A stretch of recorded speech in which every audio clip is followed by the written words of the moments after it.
back to Splurge Content, guys, and I've been planning for a long time now to start this new series in the as an addition um, to the tech aspect of this channel, and I'll be calling it Nostalgia Tech. So just being reviewing like nostalgic tech or very old tech, not too old, perhaps. Yeah, but quite old tech, old for the trends and all the other stuff that people, all the requirements that people need to hit. And so I'm very happy. This is the first video of Nostalgia Tech, and hope you guys enjoy it. And in this video, we'll be taking a look at the LG Optimus L7. So this is quite small first impressions. And a funny thing is that it says 1980 over there, as you can see. Just booted it fresh up start, had a few plays with it. And this phone actually released in 2011 September, I think. 2011 September or 2010 September. It's quite an old phone. So has a 4.3 inch screen, and as you can see, that is still smaller than the iPhone 8's 4.7 inch screen, which is also considered really small. And it's a dwarf as compared to my Redmi Y3 with a 6.4 inch screen, the one which I'm shooting this on. So I've actually used this as a personal daily driver 3 years ago, and as you can see, there's a big crack over here. Yeah, I dropped it not from that much of a height, just from say pocket level, and it did have a screen protector and a case on, but it's still cracked because that's how Gorilla Glass, the first edition that was implemented on this phone, is. It was good for the time, but it's really scratch prone. I had to put on a screen protector when I noticed that just by swiping across the screen without a screen protector scratched it. And I did not even have that much of a nails as I do now. So this display here, it's 800 by 480, so really low in resolution. You can see the pixels up front if you're quite close, but not if you're using a regular eye level. And the display is quite small, so the pixels per inch is also not that much. It's also quite high to be, in other words, so the content you're watching is quite sharp enough to that of a regular full HD plus display that you would get in today's standards. And of course, we cannot expect much from this phone, but many I just had a look through my shelves and I was like, hey, why won't there be people out there using this phone? And yeah, it's a good phone. So you can use this phone as an alternative to those regular feature phones. So one of those Nokia ones. It is way more feature packed than those, and it feels more modern than those as well. It's also faster than them, and it has a few capabilities in it. Of course, it's a really good phone. You can also use it as a media player, so an iPod or something, store music on it. Has an SD card slot, which you can expand up to 32 gigabytes, so that's quite good. Um, so up front, you'll see the home button over here, quite similar to that of Samsung's. It's quite got smudge on over here, and they are backlit. I don't know why they're not lighting up now. Should light up. However, I recommend you not use it because the battery life on this phone is quite terrible. Um, but if you're a light to medium user, you will get through a day with this.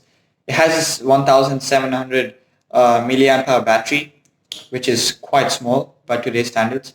But hey, back in 2011 or 2010, this was a gigantic of a battery. But this battery does hold up thanks to the display size and the lower powered components. And those components feature a Qualcomm Snapdragon S1, which was, I think, the first ever chip that was used in the mainstream smartphone department. It featured a 1 gigahertz clock speed and had a single core to it. So performance is something you shouldn't be expecting from this phone. You should just be using this for calling and messaging and some lightweight music and etc.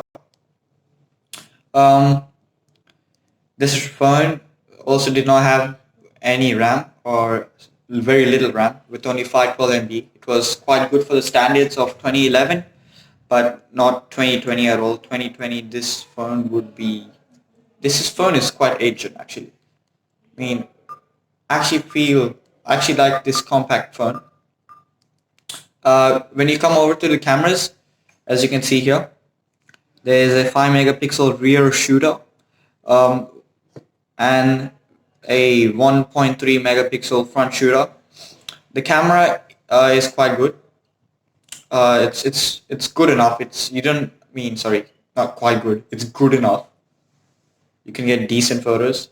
Oh, that was a glitch in the UI. Yeah, you can get decent photos, and I will just quickly go on to the viewfinder over there. And as you can see,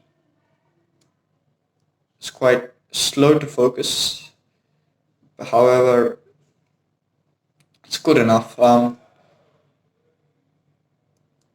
So I think, yep, pressing the volume keys does take a photo. So we'll just quickly take a photo of this over here and see how it turns out. So the resolution is really low. It's only a 5 megapixel shooter, I must say. So I mean, and if you can take good photos, but it's not going to turn out good. So don't buy this phone for a camera usage. Just, yep, that took a bit of time. See how that went? It's taking quite some time to load up. Sorry guys, hope this is focused. Yeah, stand just fell over. Been using the stand, it's not quite durable. As you can see, you get good enough detail, but not much. Resolution is quite low. Overall picture is usable.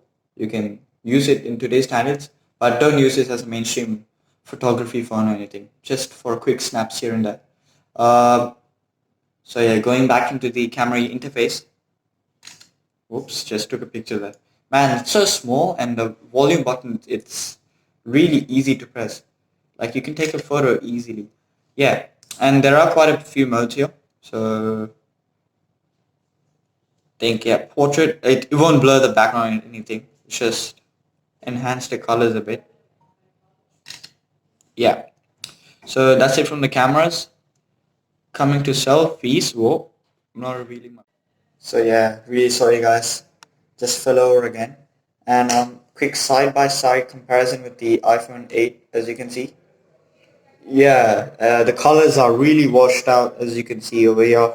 Everything is washed out. iPhone 8 is just quick to focus, quick to take a picture. So yeah, the cameras aren't good. Okay, let's just walk through the UI a bit over here. So it did launch with Android Ice Cream Sandwich, ICS, old school Android over there. I'm pretty sure none of you remember it, but it was Android 4.1. I did upgrade this device not via the OTA on the app. I used the LG software update service and I updated it. So if you go ahead and go to software information, yep, Android 4.1.2. So Jelly Bean. Do we hold it? Oh yeah, I love this, man. Do you guys feel that Android has become more iOS like? I do. If you do, please comment. Please comment your thoughts in the comment section below. So anyway, going back, the software is really old. However, I think Google has updated Play Store and etc. But trust me, guys, you won't be able to do anything with the hardware in this device. Single core processor managing modern day YouTube with graphics. It does open up now, but it'll be stuck in that for loads, and you won't even be able to play a video in its lowest resolution. Yeah, Play Store and etc. UI is alright. You can download really lightweight apps such as 2 I think Play Store does work. It should work. Yeah, you can download. I couldn't. You can download like apps that are less than 10 megabytes in size, but nothing more than that. You shouldn't expect anything from a performance point of view. Yeah, I think that kind of wraps this up. So this phone is one that I would not recommend if you're an extensive user or even a moderate user or lightweight user who wants to enjoy casual apps, casual social media apps and lightweight YouTube watching. This phone is rubbish in that. But for those who want, say, a feature phone replacement, one with a few Wi-Fi capabilities, but not one who will only use apps such as the phone dialer, messaging, etc., then I do recommend this app. I recommend this phone. Sorry, it is quite good. I think you can get it for around $10, which is really good. You can hand this over to a kid or something if he's at home or if he needs a phone and you as parents want to give him a phone so that you ensure he's safe. But yeah, so thanks guys. Thanks for watching the first video in Nostalgia Tech. This is the LG Optimus L7, and catch you guys later. Please do subscribe. This is a growing channel, and become a part of Splurge Nation. This is Splurge Content signing off. Goodbye.